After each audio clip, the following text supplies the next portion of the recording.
ರಿಕ್ರೂಟ್ಮೆಂಟಿಗೆ ಈಗ ನಿನ್ನೆ ಬಡ್ಜೆಟ್ದು ಡಿಸ್ಕಷನ್ ಕೂಡ ಆಗಿದೆ. ಪೊಲೀಸ್ ಇಲಾಖೆ ಬಡ್ಜೆಟ್ ಡಿಸ್ಕಷನ್ ಕೂಡ ಆಗಿದೆ. ನಮ್ಮಲ್ಲಿ 17,000 ವೇಕೆನ್ಸಿಗಳಿವೆ. ಅದನ್ನು ಈಗಾಗಲೇ ರಿಕ್ರೂಟ್ಮೆಂಟ್ ಮಾಡೋದಕ್ಕೆ ಪ್ರಾರಂಭ ಮಾಡಿದ್ದೀವಿ. ಈಗ ಕಳೆದ 2 ವರ್ಷದಲ್ಲಿ ನೆನೆಗುದಿಗೆ ಬಿದ್ದಂಥ PSI 900ಕ್ಕೂ ಹೆಚ್ಚು ಪೊಲೀಸ್ ಸಬ್ ಇನ್ಸ್ಪೆಕ್ಟರ್ಗಳನ್ನ ನೇಮಕ ಮಾಡಿದ್ದೀವಿ. ಅವರೆಲ್ಲ ಇನ್ನೂ ಟ್ರೈನಿಂಗಲ್ಲಿದ್ದಾರೆ. ಇನ್ನು ಒಂದೆರಡು ತಿಂಗಳಲ್ಲಿ ಬಂದುಬಿಡ್ತಾರೆ. ಅದಾದ ಮೇಲೆ ಇನ್ನೂ ಕೂಡ ಕಾನ್ಸ್ಟೇಬಲ್ಸ್ ರಿಕ್ರೂಟ್ಮೆಂಟು ಪ್ರಾರಂಭ ಮಾಡ್ತಿದ್ದೀವಿ. ಅದಕ್ಕಾಗಿ ಒಂದು ರಿಕ್ರೂಟ್ಮೆಂಟ್ ಬೋರ್ಡ್ ಪೊಲೀಸ್ ಇಲಾಖೆಯಲ್ಲಿ ಮಾಡಬೇಕು ಅಂತ ಕೂಡ ನಿನ್ನೆ ಚರ್ಚೆ ನಡೆದಿದ್ವಿ.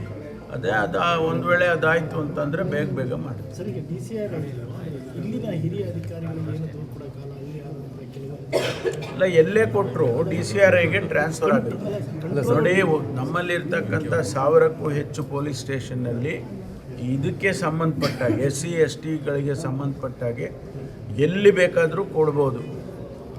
ಅದನ್ನು ಅವರು DCRIಗೆ ಟ್ರಾನ್ಸ್ಫರ್ ಮಾಡ್ತಾರೆ. ಸರ್, ಚಾರ್ಜ್ ಶೀಟ್ ಹಾಕೋದ್ರಲ್ಲಿ ಸ್ಥಳ ಮಾಜೂರು ಇರ್ಬೋದು, 164 ಸ್ಟೇಟ್ಮೆಂಟ್ ಯಾವುದು ಕೂಡ ಸರಿಯಾಗಿ ಆಗ್ತಾ ಇಲ್ಲ ಸರ್. ಚಿಕ್ಕಮಂಗ್ಳೂರಲ್ಲಂತೂ ಸ್ಪೆಸಿಫಿಕ್ ಹಾಗೆ ಇದೆ. ಅಲ್ಲಲ್ಲ, ಸ್ಪೆಸಿಫಿಕ್ ಕೇಸ್ಗಳು ಹೇಳಿದರೆ ನಾನು ಸೂಚನೆ ಕೊಡ್ತೇನೆ. ಅದೇ ಸಿಬ್ಬಂದಿಗಳ ಕೊರತೆ ಅಂತ ಹೊಸದಾಗಿ ಮಾಡಿದ್ದೀವಿ. 33 ಸ್ಟೇಷನ್ಸನ್ನು ಹೊಸದಾಗಿ ಮಾಡಿದ್ದೀವಿ.